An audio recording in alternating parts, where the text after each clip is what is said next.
Incoming.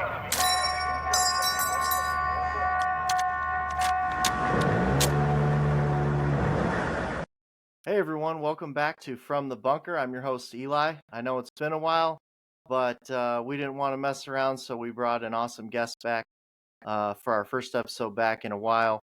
My new friend Erik Lawrence, we met a few months ago at a mutual friend's wedding, and it was kind of like stepbrothers. Like we just became best friends and practiced karate in the garage, minus the karate. So this is going to be our first non-conventional guest on the podcast. You know, we've had we're kind of a voice for a lot of the conventional folks in the military, but I met Erik and he's too awesome. So I was excited to have him on. He's doing great things. So Erik grew up in West Virginia, joined the Army Special Forces. After that, he began working for some government agencies and got involved in the global war on terror and all that. So I'll let him tell us about that. He's also written several books, which you can find at vssbooks.com. So make sure you check those out. He does a lot of stuff on weapons. He's got, but what I'm really excited about and why, the main reason he's here today is we want to talk about his new book, Fire Support, A Veteran's Guide to Health, Healing, and Life Beyond Service. At Bunker Bros, we're all about building the community and helping each other find our resources and just building each other up. Iron sharpens iron. So here we are.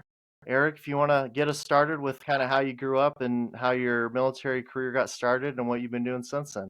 Yeah, no, Eli, appreciate it. And it was really cute that you copied my suit at the wedding so we could be bookends. That was pretty lame.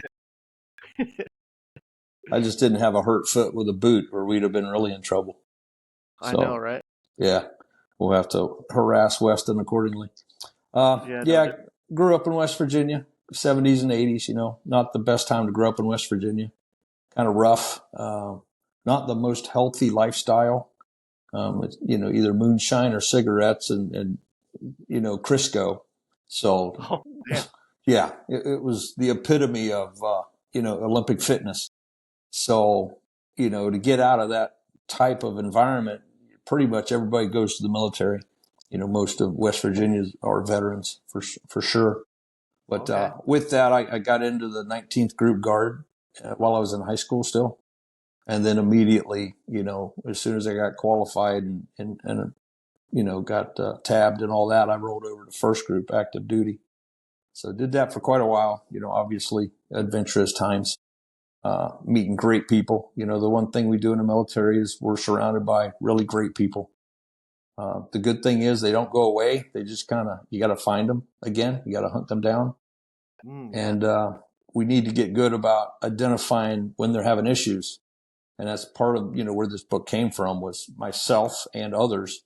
You're just seeing commonalities. So I want to go, how do we organize this in a way that, militarily makes sense so we can help other people? And, this book kind of was formed over years of self-care and seeing how other guys were dealing with things. So I just wanted to put together a reference book. So that's what we chat about, as you will. Yeah, I will say that I felt like you totally nailed it on the head with like the KISS method on this book. So it's super, super easy to go through and just find what you need.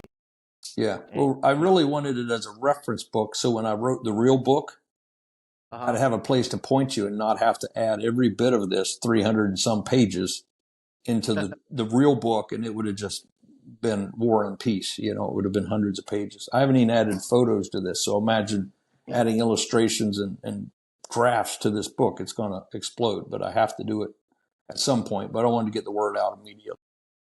Okay. Yeah, that's cool. So there's going to be updates coming. So it's going to be like a TM. Correct. Totally. Nice. Yeah, I've already submitted to my editor 12 new chapters that I found out I kind of forgot. So they'll be in immediately since we do print on demand. They'll be put into the newest books. That's awesome. So I guess before we get into the book a little bit, what was it like for you and getting involved in, the last 20 years of conflict and stuff? And What's that been like? Yeah, well, that's, I'd gotten out of group like a year or two before 9/11. So I kind of thought, everything was put into the war chest, won't need that again. 9/11 happens. I'm like, yeah, okay, sure. And, I got lucky enough to get onto one of the special crews that pretty much moved out really fast without any preparation or training or equipment. And, we did the Green Beret thing. We figured it out along the way and picked up the gun, check it, make sure it works, and just go from there. And then the GWOT started. So a lot of Green Beret 101 stuff, where you get the problem set, yet you have no solutions, and you have to figure it out with what you have. So obviously a great and challenging thing, but what do you do once that's over? So did that for years, ran my own companies, had a logistics company, that supplied government equipment to the GWOT. I had a training company to train the guys for the GWOT. I had a weapons manufacturing company to make guns for the GWOT, and a security company to take details over there and protect people on contracts. So I was a little distracted, a little busy, and yet still deploying.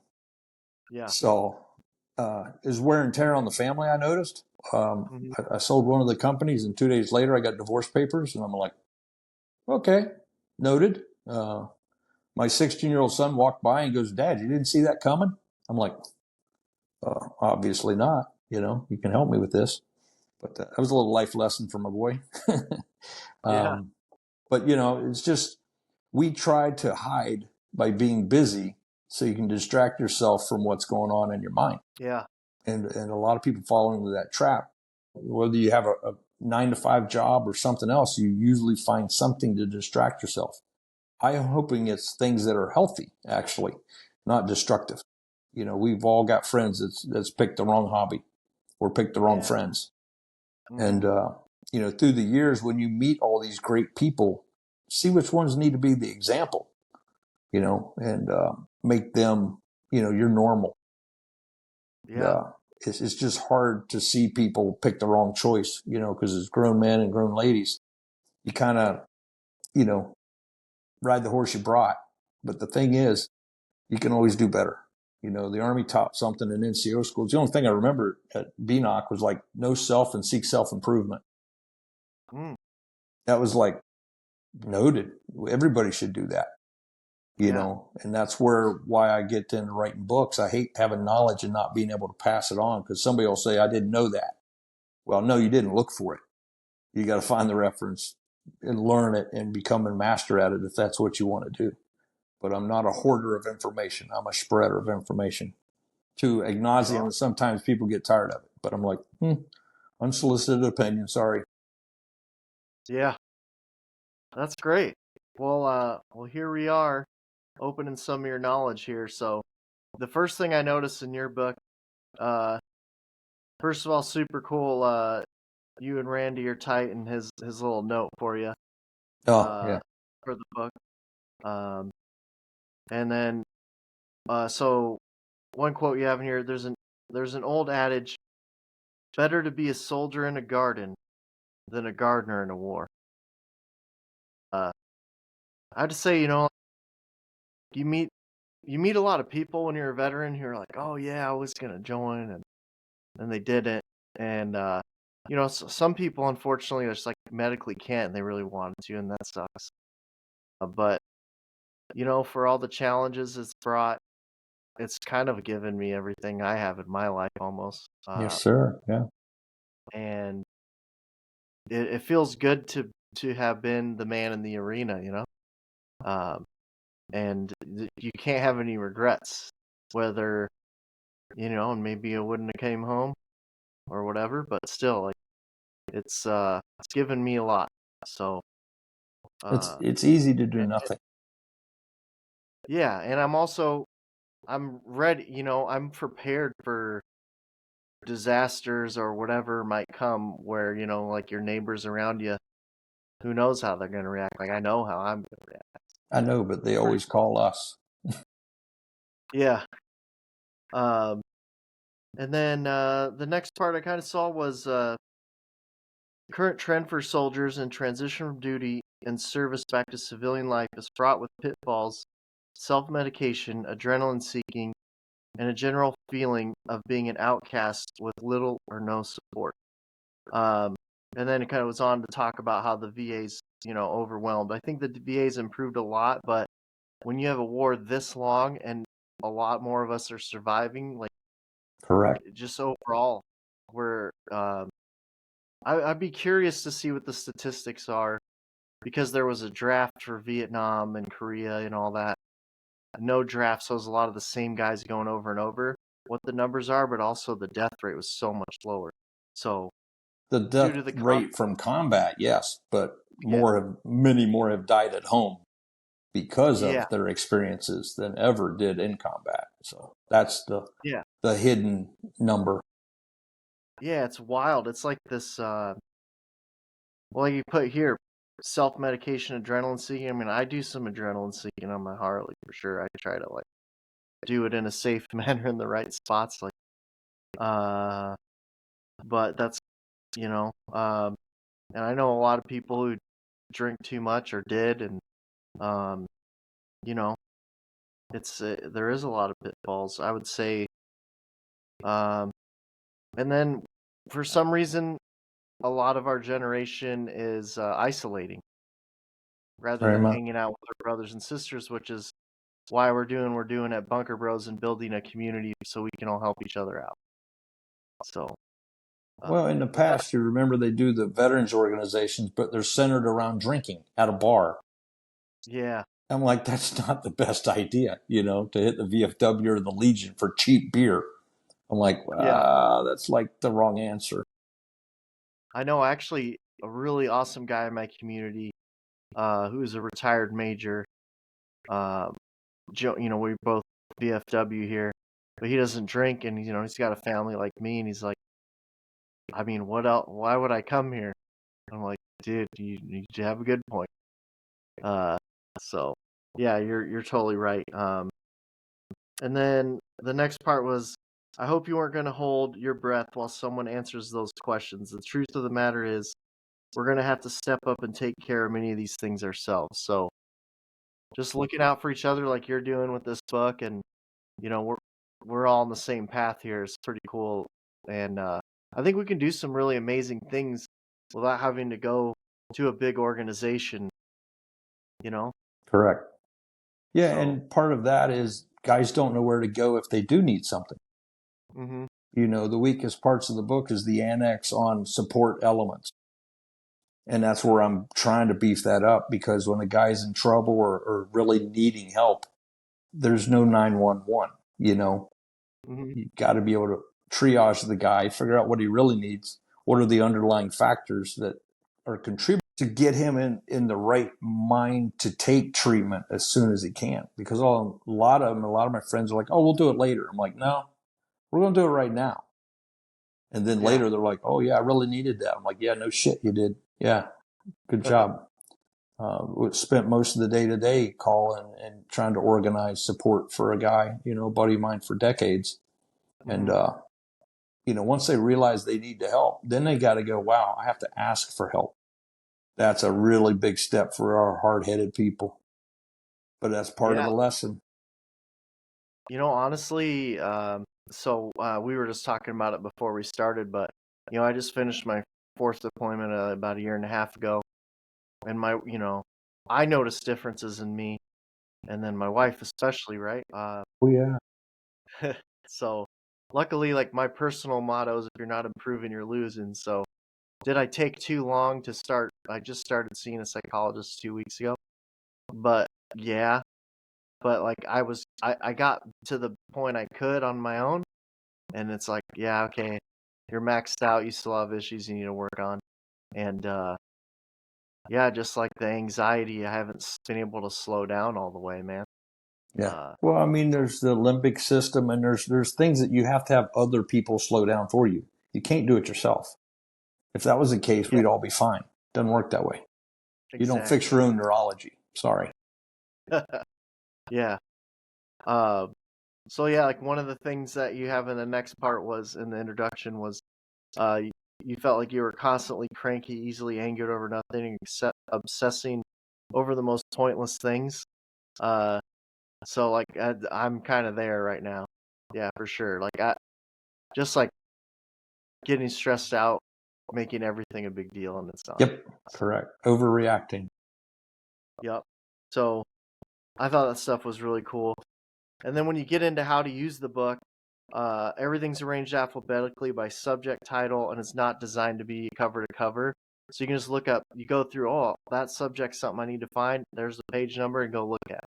And then it's like, I know you're going to be adding more, but right now I feel like where it's at is like it's going to point you in the right direction. Just think of things you probably didn't even think about doing.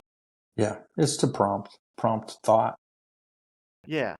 So, I really like that. And then there were some certain things that just me personally, based on, what I go through in my experience that I thought were the most interesting. So, like one of them you have in here some information on cold plunges, which was also maybe I'm interested in it because it's kind of people are starting to do it more. It's getting more awareness anyways. But have you done quite a bit of that yourself? Oh, I have for years. First time I saw it, I thought it was the most ludicrous thing ever. I was up with a sniper buddy in Minnesota, and his whole family was in the sauna, buck naked, and they're fins, so that's normal. And I'm like, oh, hi, Grandma, and, I was just like, this is uncomfortable. And then all of a sudden they said some silly word, and they all go outside and roll in the snow. I'm like, what the fuck's going on here? And then they come back in, and like nothing went wrong. And then the cold water part. And then years later, I find out that, wow, how therapeutic it is. Wim Hof made it all popular. That's how he figured out the breathing actually was the cold water. He didn't figure out the breathing first. He figured out that's how he heated his body with that breathing technique that he developed because of the cold. So, with that, and people overdo it, but you only need to do 3 minutes. The water doesn't have to be 33 degrees. It can be 50. Up to your shoulders. You don't have to get a snorkel and go under. You don't want to do that. There's a lot of small capillaries in the head. But the 3 minutes will give you like a long, slow release dopamine release. So, it's legal stimulant that'll last for a long time, not a short hit. And it flushes your lymph system because it causes constriction and forces all the lymph, which is really doesn't have a circulatory pump. It's got muscles and gravity, so. But if you shock it all at once with cold, it pushes it all in so you can expel the toxins. So it's brilliant. And it's also a little discipline. You got to suck it up. It sucks for 3 minutes, get over it. So it builds a little mental resilience. Yeah, I think that's important. And you feel yourself losing it. Like, I mean, I feel it getting older and like coming to the end of my military career and then just kind of being beat up. I just had an ankle surgery and like my knees are pretty bummy right now. But anytime you get a chance to like push yourself, like prepping for this last deployment, and it had been like 8 years since I deployed, and I hadn't been light infantry since I left the Marine Corps. And so then I'm like out in the woods in Michigan doing light infantry stuff after, like 8, 9 years or however longer maybe, not doing that stuff. And so it was a good challenge that just kind of wakes you up. And once you've done that stuff in the military, when you can go find that somewhere somehow, it really just helps you feel alive and remember what you're capable of, even if it's diminished. When I was living in Las Vegas, I used to go to Merging Vets and Players. They're an awesome organization. Yeah, that's one of Randy's. Randy's on the board. Yep. And I got to bowl with him once. He's a very genuine, nice guy. So I can imagine why you're good friends with him. But it's just so good to get in there and punch stuff and like get after it with other guys. And like there was times like you get paired up. One of my buddies is a lot smaller than me, and like we're taking turns throwing hands, and he's like, "We need to switch, dude," because it was like my release for the week, on Friday. Pounding him, yeah. Yeah. So, but That's really awesome. It's good to push yourself like that. It's good for you. So that's a nice way to do it without having to mess with your joints and even go Correct. work out, you know. Yeah. Yeah, there's only a That's plus. It's just a little bit of discomfort, but they're all pluses. yeah. Again, honestly, like when you're not full time anymore, you're like part time in the garden, you're living your life, and then you have to like go to the field. So last April, I had a live fire and it was just miserable. Not quite frozen rain, but it was like almost freezing temps. Just nasty, man. And we got the live fire done over like 3 days, and we were miserable. But it it builds you up, and when you get back home, at the end of the weekend, you're a stronger person, really. Yeah, every time. Just from a little bit of suck. Um, and then I say the next main part that stood out to me the most in your book was finding purpose after the military, which obviously is a big deal for us here at Bunker Bros. Um, so, kind of the highlights there was seek out new opportunities for service and leadership, pursue educational and career opportunities, find a new passion or hobby, seek out a supportive community, and seek professional help. I'll start with seek professional help. Just I feel like you just 100% need to be open. I'm always down for self improvement, and my wife and I, our vows was to communicate fully with each other. And it was funny because, I just got hooked up with a psychologist, and he had us redo the 5 love languages, which I suggest to everyone. Are super cool. And hers changed a bit since we've had 2 kids together and been through deployment and stuff. And then uh, we did we had to pick 3 different sets of, like, you go through a big list of values. What are your top 10 on each list? And then combine those, and anything that was on all 3 or 2 out of 3, that's in your top 10. And then just kind of make your top 10 values, because that's like a core of who you are, what you care about. And both of her and I's top 2 was trust and communication. Oh, wow. That's a good thing. So the rest of our 8 were very different. I was very robotic, like commitment, courage, honesty. Like, oh, like, wow, you've been in the military 20 years, dude. But Predictable. yeah, but the first 2 we were both totally lockstep on, which I'm not really surprised. But like, if my wife's telling me like, hey, like, you're not the same, this hasn't changed, you're doing this, like, Roger that, I'm listening.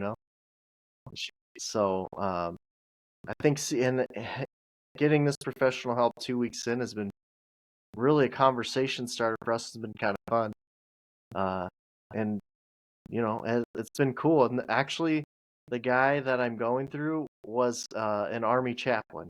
I found out. Oh, smart. That's even better. Yeah, I know. So I was like, wow, I got lucky, and like, I think the Lord's like, there you go, bud. Well, that's probably true too. Yeah, you fell into that one. Yeah. And like, seeking out a supportive community. I mean, that's why we're doing this, and putting the right people around you, which I think for the most part I've done a lot of my entire life. I didn't do anything dumb in high school, or I didn't party and stuff like a lot of people. And I had a lot of people who just, if they don't make you a better person, like, they're kind of a waste of time. That's the way I look at it, whether that's rude or not. Yes, sir. No, it's not rude. That's realistic. Yeah.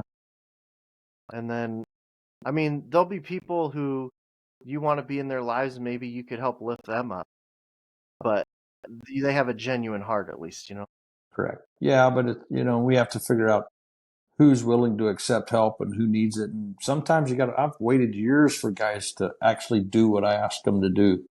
And then when they do, it's like you should have told me. I'm like, hey, jackass, look back 8, 9 years and go, hey, told you so. And you just got to hope they get through all that until it's their good idea.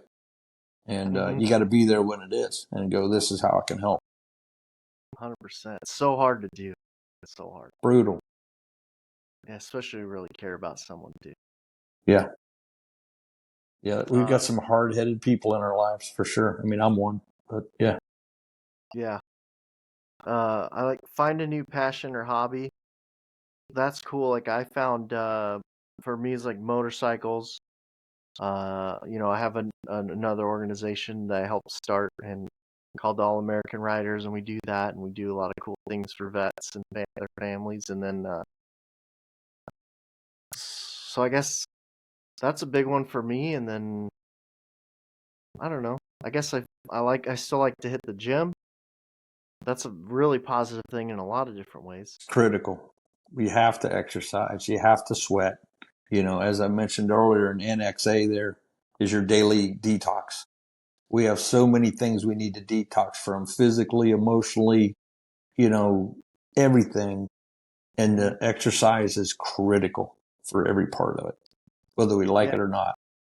Because what you get stronger or faster or whatever you're doing, cardio, whatever, then you're getting endorphins, and then if you're lifting, you're getting testosterone. Yeah. It's active meditation too. It's when you go jogging or walking or this or that, and if you can get to the point where you're not worried about everything while you're doing it, it's a hell of a release, Yeah. So did you find any other, what have your passions and hobbies been? Well, that's where sometimes I don't listen to my own recipes. Mine is helping people, but that's kind of camouflaging when I need work. So, recently, when I was finishing up this book, I'm reading it and I'm like, I'm violating most of this stuff. I have to actually practice what I preach, and I sadly going, well, I'm going to go back to some brain treatments. I'm out in Cali right now doing some, and it takes time. You got to have the support system to make that feasible. And, you have to survive any support you are doing or getting, but, I that's the pisser. I mean, I need hobbies, but I've ruined most of my fun, adventurous hobbies via SF. I don't want to go camping. I don't want to go skydiving. I don't want to go scuba diving. I don't want to go walk in the woods. I like just sitting, and that's not really a hobby. But yeah, the detox keeps me sane, going to the sauna, going to the cold plunge, teaching people about it because it's only going to make them healthier and better off. And most people are woefully ignorant in the American culture of, any type of detox. You go to Europe, you go to Asia, they all do modalities as part of their culture. The Muslims fast for Ramadan, and it's just so many things we just won't do, and we should be. Yeah, that's a good point. You know what else I find that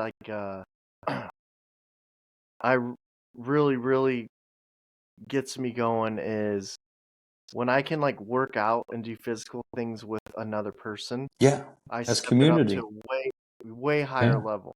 Of course. And Yeah, then we don't want to look bad in front of people. yeah, and I don't know if it's like that's probably a, a, a part of it for sure, but like I don't know why, just it pushes me, and then you push each other, especially when it's fellow vets. Yeah, well, with my crew, everything's a competition. So I went hiking with a buddy I've known for a long time, been in Afghanistan with, and we go hiking, and about half mile in, I'm like, hey, there's no one keeping time. This isn't selection. It's a beach. Let's just back it off. And I think our first mile was like a 12-minute mile, and I'm like, okay, I'm taking it on the way back. We're going to double that. And he was laughing, but I'm like, no, we're not. We're not doing this shit anymore. And his feet were erect, so I laughed. I was like, yeah, the sand will do that. But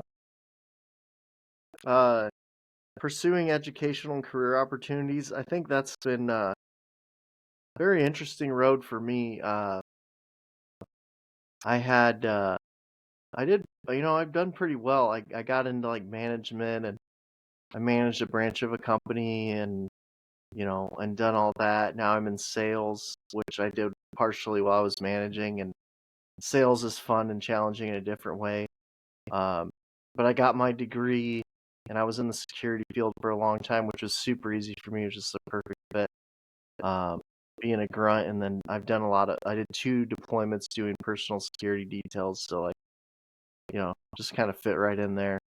And then, but there's also like the challenges of I have all these skills because of my service, and I can get so much done, but then trying to do that in the civilian world and try not to bulldoze everybody. Well, sometimes you got to know when to do what. Judgment is something that sometimes people forget, but you have to use it accordingly. There's a time and a place to lead, follow, or get out of the way, Mm-hmm.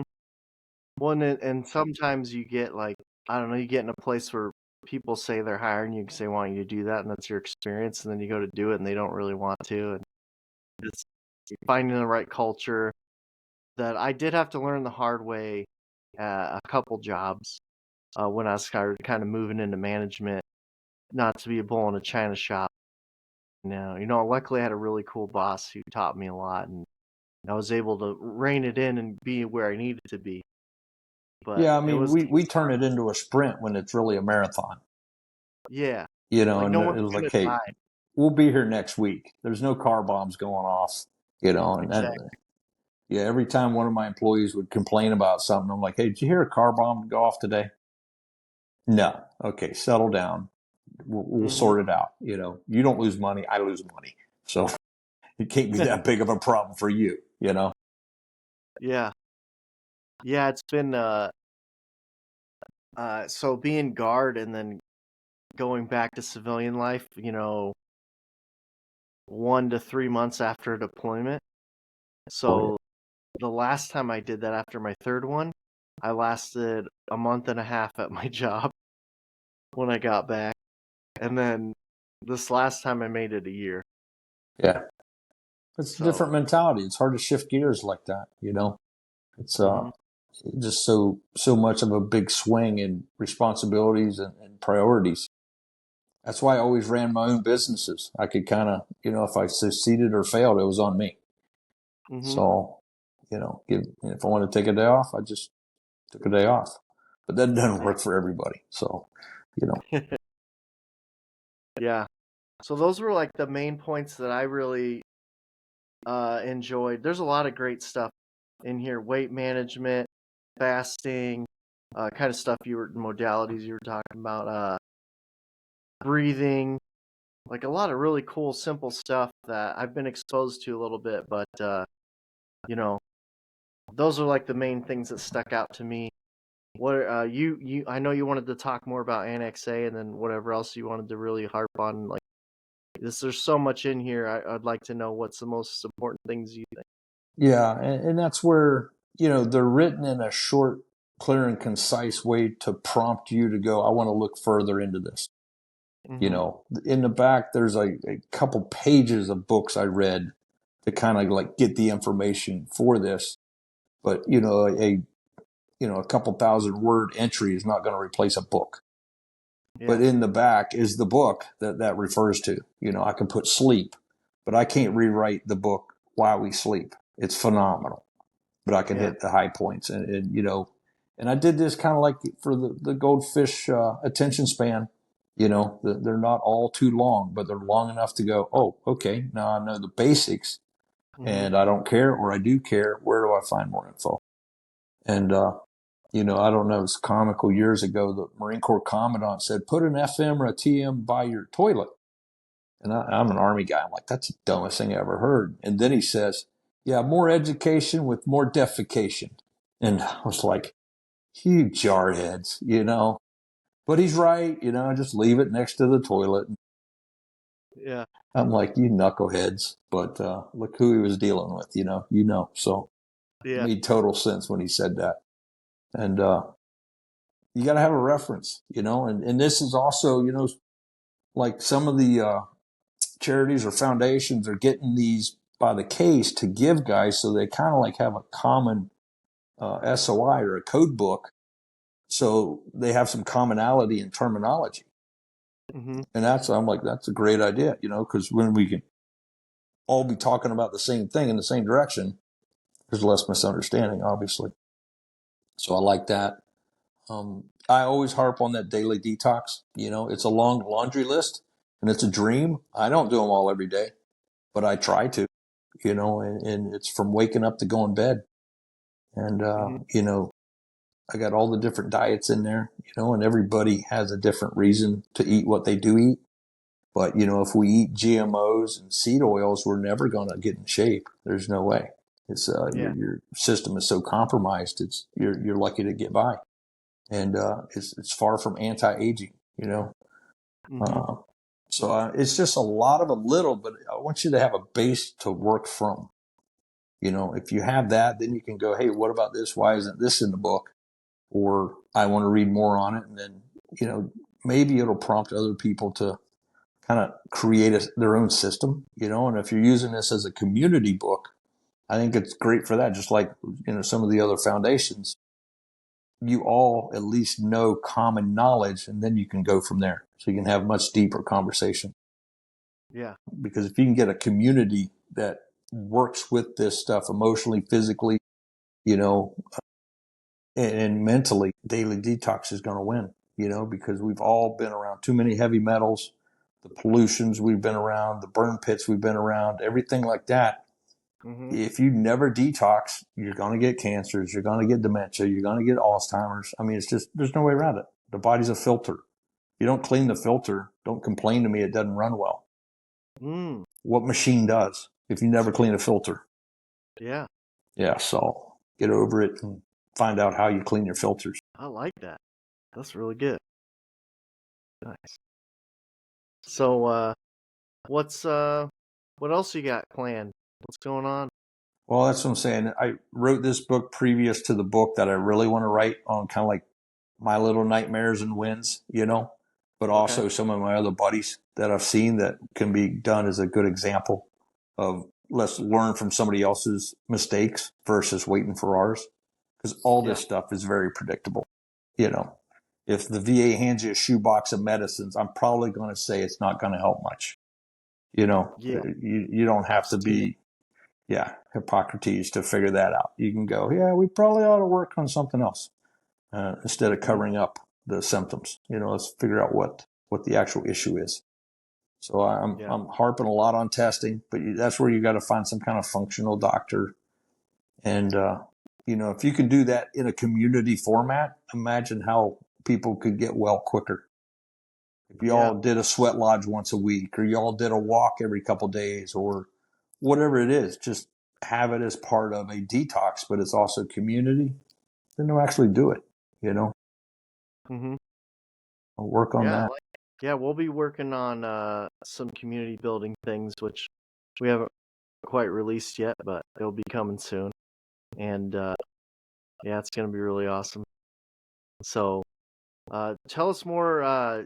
So I've, poked around and seen some of your other books, like totally non-related to this one, but none of them are related to this one. So typically units or organizations hire me to write a how-to book because back in the day, our FMs are stick picture drawn and from Vietnam, and I'm like, that's cute. We have cameras now.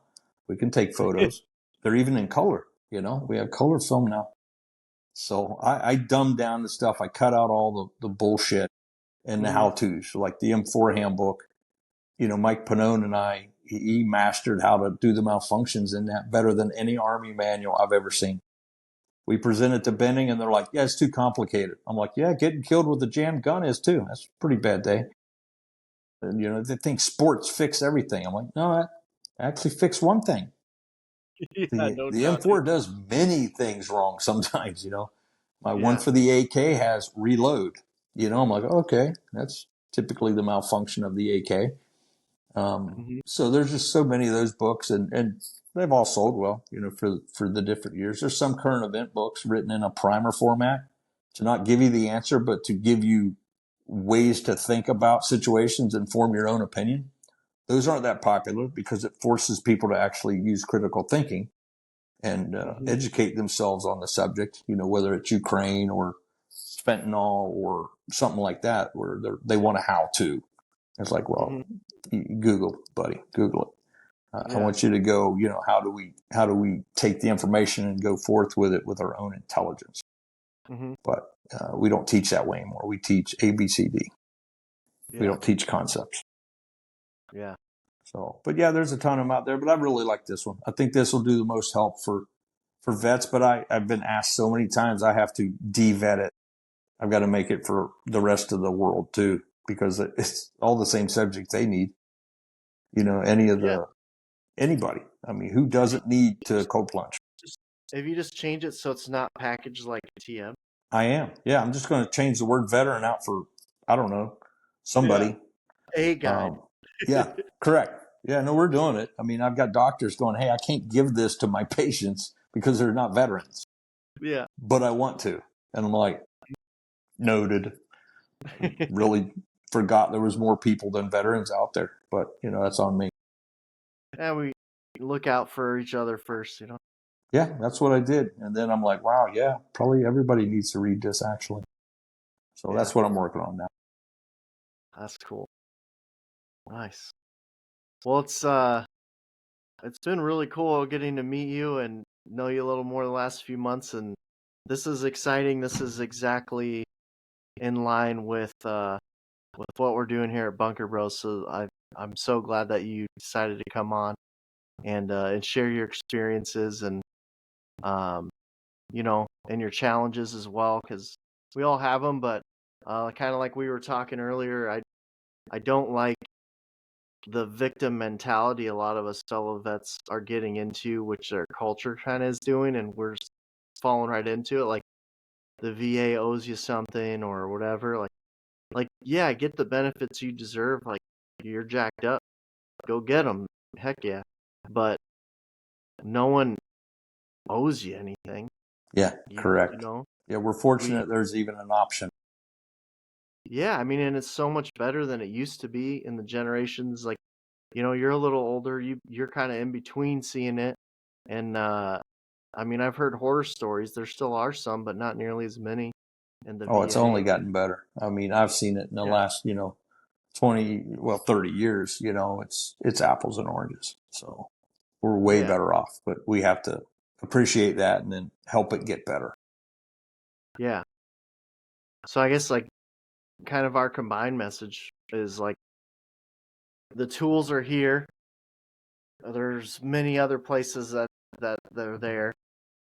Just go grab onto them and use them. And like we have a particular set of skills, Liam Neeson, but we also have a particular set of challenges, but we're also equipped to handle them. And we're more ready to handle anything than anyone else, in my opinion, being veterans of the United States Armed Forces. And I think we just grab those tools and grab all the ones around us and help each other. Iron sharpens iron, and get through this stuff. And just how many veterans do you see that like are CEOs or